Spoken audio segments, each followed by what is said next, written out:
Hello बच्चों, कल हम लोग दो क्वेश्चन दिए थे। एक बोले थे टर्म हार्मोन कौन दिया, तो आपका स्टार्लिंग, और फर्स्ट हार्मोन डिस्कवर हुआ था सेक्रेटिन। इन नेक्स्ट क्वेश्चन, ये दो क्वेश्चन था। अब इसके बाद आज हम लोग बात करेंगे हार्मोन का नेचर। हार्मोन किस तरह का होता है।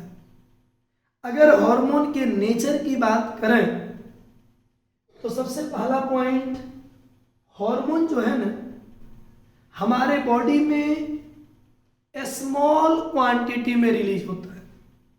कभी भी हार्मोन लार्ज क्वांटिटी में हमारे बॉडी में रिलीज नहीं होता।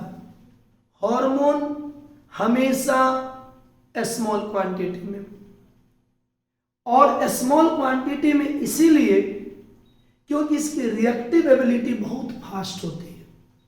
जैसे आप समझने की कोशिश करिएगा, हार्मोन के हमने कैरेक्टर को इंडिकेट किया। क्या? सबसे पहला पॉइंट, हार्मोन हमारे बॉडी में वेरी स्मॉल क्वांटिटी।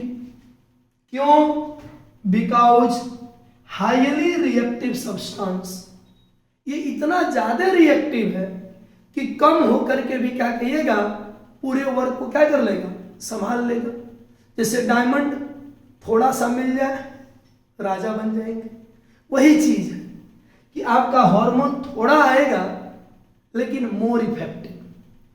दूसरा, ये नॉन एंटीजेनिक और नॉन स्पेसिफिक होता है, इसके एंटीबॉडी वगैरह नहीं बनेंगे। तीसरा point, small and their low molecular weight. Hormone छोटा, मॉलिक्यूलर वेट भी कम होगा। तीसरा पॉइंट, मोस्टली हार्मोन वाटर में सोलेबल होते हैं। कुछ हार्मोन फैट सोलेबल होंगे, खास करके स्टेरॉइड की बात की जाए। और जितने भी वाटर सोलेबल हार्मोन होते हैं उन सभी का रिसेप्टर सेल के मेम्ब्रेन पर होता है, और स्टेरॉइड हार्मोन का रिसेप्टर न्यूक्लियस के अंदर होता है। तीसरी बात, हार्मोन इजीली डिफ्यूजेबल होता है, आसानी से डिफ्यूज कर जाए। और हार्मोन जो होता है यूज करने के बाद पूरी तरह से डिस्ट्रॉयड हो जाता है, यानी ये हमारे बॉडी में स्टोर नहीं होता है। जैसे हार्मोन बना, कोई भी हार्मोन, किसी भी तरह का हार्मोन, ये बॉडी में बनेगा, यूज होगा, यूज होने के बाद खत्म हो गया, यानी डिस्ट्रॉयड हो जाता है। एक एक्सेप्शन है थायरोक्सिन। एक ऐसा हार्मोन है कि यूज होने के बाद भी ये बच जाता है। बाकी सभी हार्मोन यूज होंगे और डिस्ट्रॉय हो जाते हैं।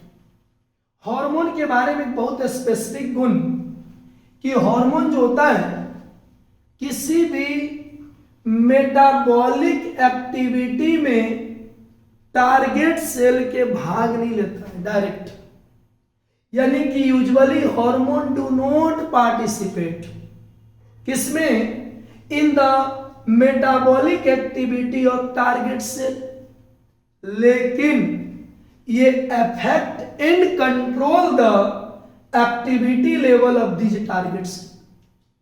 जैसे किसी भी टारगेट सेल का कोई काम होगा, उस काम को ही करवाता नहीं है, लेकिन वो काम कैसे होगा, उसके इफेक्ट को, स्पीड को, उसको कंट्रोल करता है।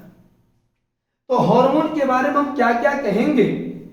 हम ये कहेंगे कि hormone, the molecule of most of the hormone are small and their molecular weight very low. हमने पॉइंट बोला ना कि hormone small, molecular weight low. Second point क्या बोले? Mostly hormone soluble in water. हमने बोला ना कि सोलेबल इन वाटर मोस्टली। अब कुछ जो होते हैं सोलेबल इन क्या कहिएगा, फैट, और इसीलिए आसानी से इजीली क्या होते हैं, डिफ्यूज कर जाते हैं टिश्यू में। तीसरा point, their secretion hormone very small quantity. हमने बोला ना कि हार्मोन वेरी स्मॉल क्वांटिटी में सेक्रेट होते हैं। क्यों, हाईली रिएक्टिव सब्सटेंस है। अब देखोगे क्या कह रहा है कि हार्मोन बहुत स्मॉल क्वांटिटी में रिलीज होगा, कोई भी हार्मोन। क्यों, हाईली रिएक्टिव सब्सटेंस। और अगला, hormone are destroyed after use. हमने बोला ना कि हार्मोन जो होते हैं यूज के बाद क्या होते हैं, डिस्ट्रॉयड। लेकिन क्या होता है, can not be store except कौन, थायरोक्सिन। ये हार्मोन का बेसिक नेचर। क्या क्या याद रखोगे आप, hormone small quantity but highly reactive, hormone छोटे मॉलिक्यूलर वेट कम, ये soluble in water mostly hormone, कुछ फैट सोलेबल, इसीलिए आसानी से डिफ्यूज कर गया। यूज के बाद हार्मोन बचता नहीं एक्सेप्ट थायरोक्सिन। और अगर और कैरेक्टर की बात करेंगे तो liver and kidney separate hormone from blood, क्या कहेगा, एंड डिकम्पोज देम, ये लोग सेपरेटली अपना भेजेंगे। The product form after composition in excrete with urine, it can not B, क्या कहिएगा, रीयूटिलाइज। जो यूरिन से बर्बाद होगा उसको दोबारा रीयूटिलाइज नहीं होगा। और हार्मोन क्या बोले थे, नॉन एंटीजेनिक और नॉन स्पेसिफिक होगा। और एक और क्या बोले, hormone do not participate in क्या, metabolic activity of target cell but affect and control the activity level of this, क्या कहिएगा, टारगेट सेल, यानी उसकी एक्टिविटी को कंट्रोल करेगा। इसके बाद अगर बात करेंगे, हार्मोन जो होते हैं हमने क्या बोला, दो तरह के, एक वाटर सोलेबल और एक हार्मोन क्या होते हैं, लिपिड सोलेबल। याद रखिएगा, अगर आपके हार्मोन के एक्शन की बात की जाए तो ये ब्रेन में सेट कर लेना कि हार्मोन जो बने विदाउट डग के रास्ते डायरेक्ट ब्लड में चले गए और वो ब्लड हमारे पूरे बॉडी के टारगेट के पास लेके जाएगा और टारगेट सेल के मेम्ब्रेन पर किसके होते हैं, तो गौर करिए, जो आपका वाटर सोलेबल हार्मोन होंगे उसके रिसेप्टर टारगेट सेल के मेम्ब्रेन पर होंगे और जो फैट सोलेबल लिपिड सोलेबल होंगे उसके रिसेप्टर सेल के अंदर होंगे, न्यूक्लियस में।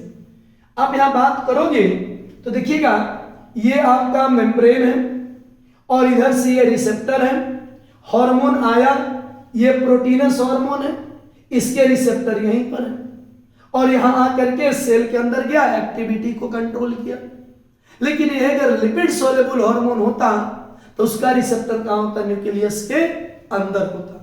जैसे आप यहां देखोगे, ये देखिए, ये वाटर सोलेबल हार्मोन है, जैसे हमने बोला था ना एफएसएच वाले सब प्रोटीनस होते, पिट्यूटरी वाले, उसी के एक एफएसएच है। देखिए अब मेम्ब्रेन पर रिसेप्टर है, ये अंदर आएगा, रिस्पॉन्स होगा, एक्टिविटी कंट्रोल होगी। ये इसके रिसेप्टर कहां पर है, मेम्ब्रेन पर। आप यही ब्रेन में सेट कर लेना कि प्रोटीनस हार्मोन के रिसेप्टर कहां होते हैं, मेम्ब्रेन पर। बट स्टेरॉइड हार्मोन के रिसेप्टर की बात करोगे तो इसके रिसेप्टर देखिए, ये मेम्ब्रेन है ना, और ये हार्मोन यहां से गया एस्ट्रोजन जैसे, इसके रिसेप्टर मेम्ब्रेन पर नहीं होंगे और ये कहां है, न्यूक्लियस के अंदर होते हैं। तो हमेशा इस बात को याद रखिएगा कि रिसेप्टर जो होते हैं हर टारगेट सेल के पास होते हैं, लेकिन प्रोटीनस के रिसेप्टर कहां होते हैं, मेम्ब्रेन पर, और आपका स्टेरॉइड वाले जो हार्मोन के रिसेप्टर होते हैं कहां होते हैं, न्यूक्लियस पर। तो आप इसको ध्यान दोगे। नेक्स्ट क्लास में हम लोग पिट्यूटरी ग्लैंड्स को लेके मिलेंगे और आज के लिए क्वेश्चन आपका है कि हमारे बॉडी का सबसे बड़ा इंडोक्राइन ग्लैंड कौन होगा और सबसे बड़ा एक्सोक्राइन ग्लैंड कौन होगा। इसको कमेंट बॉक्स में आप आंसर दोगे। तब तक के लिए धन्यवाद।